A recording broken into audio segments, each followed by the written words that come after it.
¿Listo? Tener en cuenta entonces que las variables son entero, decimal, con signo, flotantes, binarias y todo.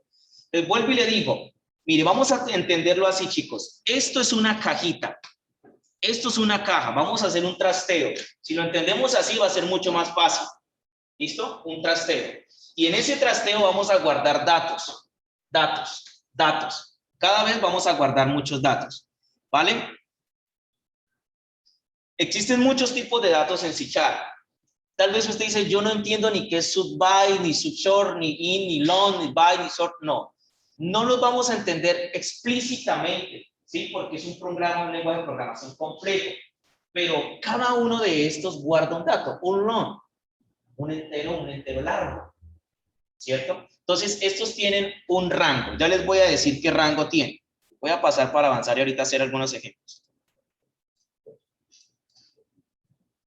Entonces, tienen un intervalo. Si yo utilizo una cajita que tiene como dato subbyte, entonces en subbyte voy a guardar datos en intervalos de menos 128 a 127.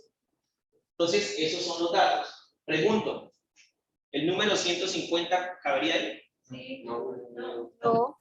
Que nos trae dentro de ese intervalo, ¿cierto? Entonces, si usted está haciendo un programa donde tiene que hallar el aumento de un sueldo, ¿le serviría este tipo de datos subbyte? ¿Qué dicen los de virtual? No. No, señor. ¿Cierto que no? Porque no está dentro del rango, ¿vale? Entonces, por lo general, estos son tipos de datos enteros, por lo general, y son rangos más cortos, ¿listo? Note el almacenamiento y el tipo .NET. Quiero que se enfoquen ahora en esta parte de .NET. Esta parte me está diciendo el tipo de sistema o de byte que yo estoy utilizando. Voy a llamarlo así, es la familia. Esta es la familia del tipo de dato. System.i64. ¿Ustedes han visto lo que los sistemas operativos tienen? i32 bits y 64 bits. Es por eso, porque es la familia. Bits es la unidad mínima de almacenamiento de información. Entonces es por eso. Si usted tiene un de 64 bits, es un buen sistema operativo. Su información va a fluir más y vamos a guardar más información en su sistema operativo. Entonces, esta es la familia que vamos a estar siempre utilizando. ¿Vale? ¿Alguna pregunta hasta ahí? No, señor. No, señor. Intervalos, familias, tipos de datos. ¿Bien? Pues, entonces vamos a hacer algunos ejercicios prácticos. Estos son cuando son flotantes. Float, doublet o decimal. Cuando se manejan intervalos mucho más complejos. Señor. Float no es números decimales. Decimales, claro que sí. Entonces, eso lo usamos en un lenguaje de programación que se llamó C++. Es muy parecido, C# es muy parecido. Entonces, doble también cuando se manejan dígitos, es decir, después de la coma, ¿cuántos dígitos yo quiero? Es lo que más se utiliza. Decimal también, valga la redundancia, me genera una cantidad de dígitos mucho más compleja. Por eso nosotros, para no tener tantos decimales en un resultado, utilizamos mejor float. Listo, vamos a crear un nuevo archivo, lo vamos a llamar variables. Yo creo que ya sabemos crear un nuevo archivo. Los que todavía no tienen el programa y que no vinieron a la presencialidad, que me hubiese encantado que los que no tienen el programa, les voy a recomendar pues que usemos nuestro blog notas. Los que están aquí en la presencialidad, sí. ¿Variables? Lo llamamos variables, entonces colocamos como nombre. Claro. Señor. ¿Como nombre? Entonces, vuelvo y repito, Windows, aplicación de consola, colocamos como nombre variables. Profe, Dime. a mí, o sea, yo ya he usado el programa, pero me parece que tengo... Entonces, ¿ahí alcanzan a ver los que están aquí presencial? Sí, señor. Ok, entonces, para definir una variable en Visual Studio, se utiliza el tipo de dato. Vamos a colocar un ejemplo, tipo de dato int. ¿Cierto? ¿Qué significa un int? ¿Quién me dice? Entero. Entero. Supongamos que estamos haciendo un programa para una biblioteca.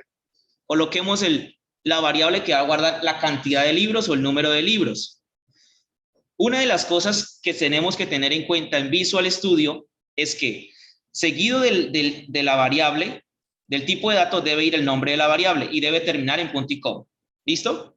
Hagamos el ejemplo. Supongamos que necesito también guardar los libros que le presté a los niños. Libros niños. Punto y coma.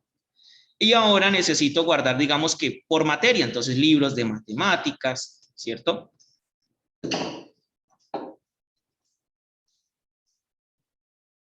Listo. ¿Quién me dice qué se ven en común cuando yo defino las variables? ¿Los libros? ¿Qué veo en común cuando yo defino todas las variables? ¿Quién me dice?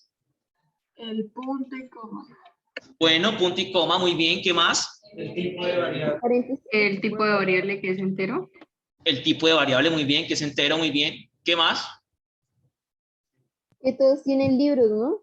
Bueno, la mayoría tienen libros. Pero también tienen que tener en cuenta esto.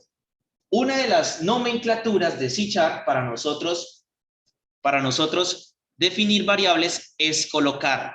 No es que sea obligatorio, simplemente se le llama definición de variables de camello. ¿Por qué de camello? Porque coloco siempre una mayúscula cuando divido dos palabras. ¿Listo? ¿Ven? Número de libros. Es como la... ¿Sí? Entonces, libros niños. ¿Sí? Es como que va recto, no tengo tablero acá, va recto y como que sube y baja. No es O algo... sea que no importaría que el números, la N esté en mayúscula y luego la L también.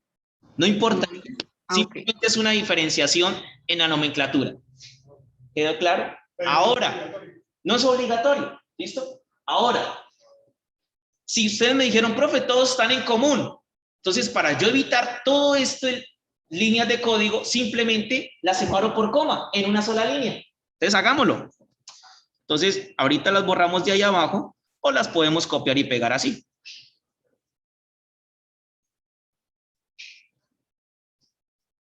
Y también se pueden definir así. ¿Qué debo tener en cuenta? De que lo que yo voy a guardar sean todos enteros. ¿Ven? Listo, profe, sale un error. No es un error. Esto no es un error. Esto simplemente significa que aún no se ha definido, no se ha declarado esa variable totalmente. ¿Vale?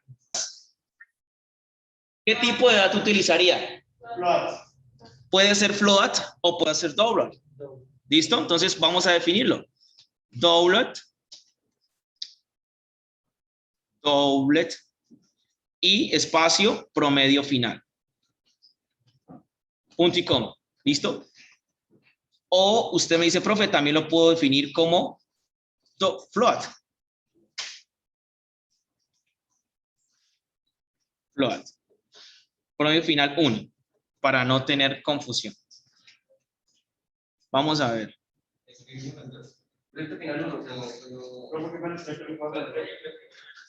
Promedio final, ¿listo? ¿Ponemos ambos o no? Hay que colocarlos ambos para que estamos haciendo las comparaciones de los tipos de datos que podemos crear, ¿listo?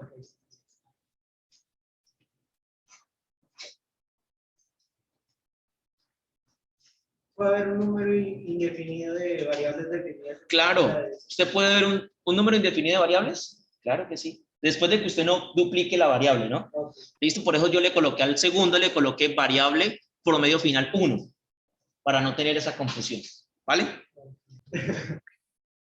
Entonces, cuando yo voy a guardar textos, utilizo strings. ¿Listo? Luego el nombre de la variable. Y listo, nombre. Esa es la forma de definir una variable. ¿Vale? Y si yo quiero definir un solo carácter, ese sí es char. Por ejemplo, el carácter que se va a guardar en la variable A. Recuerda que un carácter es algo así, que se colocan comillas simples, y un carácter puede ser la R, o que él escribió F de femenino o M de masculino. Eso es un carácter, ¿vale? Se define de esa forma. Tener claro. Listo. Eso es un char. Las comillas simples se sacan al lado del cero. A inicializar una variable. Inicializar una variable es simplemente darle un valor dependiendo del tipo de dato. Vuelvo al ejemplo de la cajita. Es echar elementos en la caja. Si usted echa alcohol líquido en la caja, ¿estaría bien? No, porque Se riega, ¿cierto? O sea, no aplicaría este ejemplo. Entonces, lo que hacemos nosotros es asignarle un valor dependiendo el tipo de dato, es decir, el tipo de cajita, ¿vale? Entonces, ¿cómo se hace eso? Sencillo. Supongamos que a número de libros, aquí la voy a inicializar, número de libros. Note que C# ya me la coloca ahí, tal cual. Yo le doy doble clic o tabulador y para asignarle un valor le digo 500. 500 libros, ya. Aquí ya le estoy, voy a decirlo así, tácitamente o coloquialmente, echándole cosas a la caja. En este caso le estoy colocando 500 libros o número de libros a la variable número de libros. Eso estoy haciendo, no es más. ¿Vale? Ahora, agréguenle datos al libro de los niños. Libro de niños. Supongamos que 400. ¿Qué otra variable tenemos acá? Libros de matemáticas. Igual. Y supongamos que tenemos unos 112 libros de matemáticas. ¿Ok? A nombre. ¿Cómo cree que se debe asignarle el nombre? nombre igual, entre comillas. Muy bien. Entonces, nombre igual entre comillas y coloco mi nombre. Siempre termino en punto y coma. Y listo. Eso es asignarle un dato a un número. Vamos a hacer un comentario. Vamos a hacer comentarios para que esto no se nos vea un poco desordenado. Arriba de la primer variable que definimos, vamos a colocar aquí declaración de variables. ¿Cómo se hace un comentario? Con los dos slash. Slash, slash. Declaración de variables. Y aquí, asignación de variables. Sí, señora. Claro, ¿por qué es importante hacer los comentarios? Me preguntan aquí, porque si yo no tengo una referencia exacta de lo que estoy haciendo, cuando tenga un código mucho más grande, mucho más complejo, va a ser difícil de identificar.